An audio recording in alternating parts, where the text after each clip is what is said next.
আনন্দ নামে যে ছেলেটার হাতে তুমি টাকা তুলে দিতে যাচ্ছিলে, যাকে তুমি কোনোদিনই দেখোনি, তাকে কিসের ভিত্তিতে তুমি বিশ্বাস করেছিলে? আসলে এত সুন্দর করে টেক্সট করতো, ওর কথাগুলো আমি একটা ঘোরের মধ্যে ফেলে দিয়েছি। তুই তার সাথে কখনো কোনো কথা বলনি? দাদু তুমি? হ্যাঁ আমি।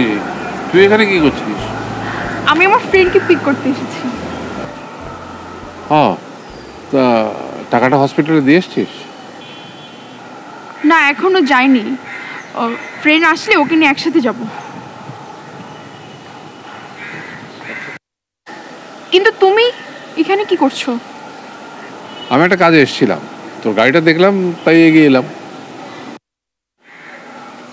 ও আচ্ছা, ঠিক আছে, তুমি যাও। তোর ফ্রেন্ডকে পিক কর, আমি এখন ফ্রি আছি। তোদের সাথে যাই, তোর ফ্রেন্ডটা তোর মাকে দেখে আসি। না দাদু, তোমার যাবার দরকার নেই। কেন? আমি গেলে প্রবলেম কি?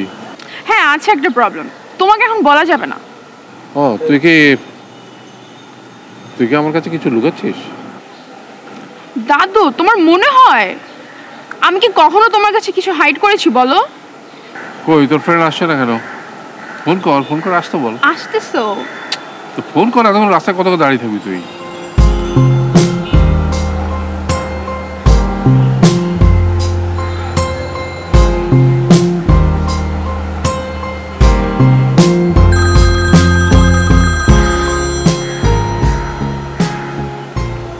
তোমার কাছে এই নাম্বার কিভাবে? এটা আমার কাছে। চলো গাড়ি তোর, বলছি।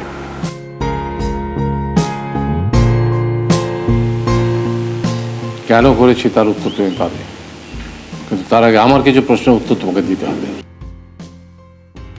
আনন্দ নামে যে ছেলেটার হাতে তুমি টাকা তুলে দিতে যাচ্ছিলে, যাকে তুমি কোনোদিনই দেখোনি, তাকে কিসের ভিত্তিতে তুমি বিশ্বাস করেছিলে?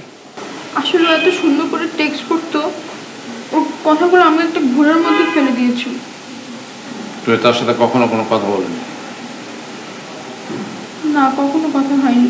তোমাকে একবারও মনে হয়নি যে ছেলে সুযোগ পাওয়া সত্ত্বেও তোমার সাথে টেলিফোনে কথা বলেনি, তোমাকে ফোন নাম্বার দেয়নি, তোমার সাথে ভিডিও চ্যাট করেনি, সুযোগ পাওয়া সত্ত্বেও তোমার সাথে দেখা করেনি, শুধু একটা ছবি পাঠিয়ে তোমার সাথে একটা রিলেশনশিপ গড়ে তুলেছিল?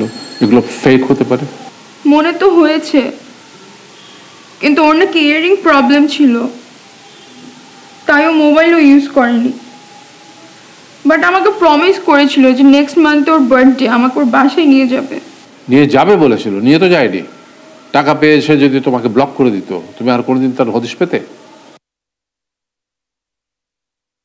অন্য মেয়ের সাথে তুমি তাকে ঘোরাফেরা করতে দেখলে সে বলল সে জমজ টুইন, আর তুমি কোনো যাচাই বাছাই না করে সেটা বিশ্বাস করে ফেললে। আমার নাতনি এত বোকা, আমার ভাবতেও কষ্ট হচ্ছে। আমি তোমাকে ফেসবুক ইউজ করতে নিষেধ করিনি, আমি তোমাকে সাবধান হতে বলেছি, কিন্তু তুমি আমার সাবধান বাণী শুনলে না। আমি কেন তোমাকে সাবধান করেছিলাম জানো? দেখো, আমি একজন মানসিক রোগীর ডাক্তার। আমি ইদানিং খুব ভালো করে খেয়াল করে দেখেছি যেসব ইয়াং মেন্টাল পেশেন্টগুলো আমার কাছে আসে, তাদের মূল কারণটাই হচ্ছে রিলেশনশিপ। আর এই রিলেশনশিপের প্রধান মাধ্যম হচ্ছে ফেসবুকিং। তারা কি করে? তারা ক্লাস বাদ দিয়ে, ঘুম বাদ দিয়ে, পড়াশোনা বাদ দিয়ে, খেলাধুলো বাদ দিয়ে 15 থেকে 18 ঘন্টা প্রতিদিন ফেসবুকিং করে, আর ক্লাসে গিয়ে পড়ে পড়ে ঘুমায়। তার মানে আনন্দ নামে আমি যে ছেলেটিকে চিনতাম তার কোনো অস্তিত্বই নেই? সেটা তুমি এখনো বুঝতে পারোনি?